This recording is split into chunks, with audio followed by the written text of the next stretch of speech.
Poštára Janka vystriedal poštár Danko. Na kauze otvárania listov v parlamente sa baví celý internet. Politici to však berú vážne. Dankovi sa chrbtom otočili niektorí koaliční poslanci a ostré slová mu adresujú aj z Bruselu. Vítajte pri sledovaní novín o 17:00.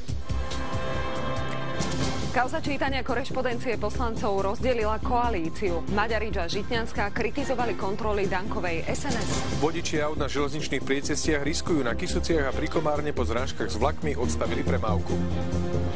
Smutné výročie Černobylu. Pred 31 rokmi explodovala na Ukrajine jadrová elektráreň. Ťažké zranenia utrpel 15-ročný chlapec, ktorý vo Veľkom Mederi v zápale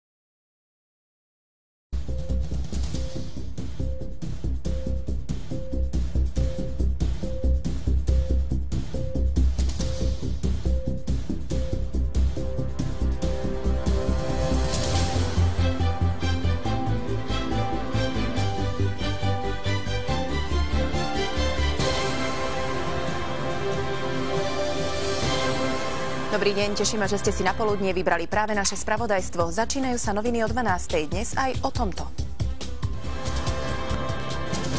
Zrážka na železničnom priecestí. Priamo pod kolesa osobného vlaku vošla dodávka. Vodič môže oslavovať druhé narodeniny. O pár hodín neskôr podobná nehoda na juhu Slovenska. Opäť priecestie, vlak a dodávka. Vodiča museli z auta vystrihnúť. Do Bratislavy pricestoval na oficiálnu návštevu rakúsky prezident. Zvolil netradičnú dopravu. Vítali ho v lodnom prístave. Priamo pod kolesa prichádzajúceho osobného vlaku vošla v Rakovej dodávka.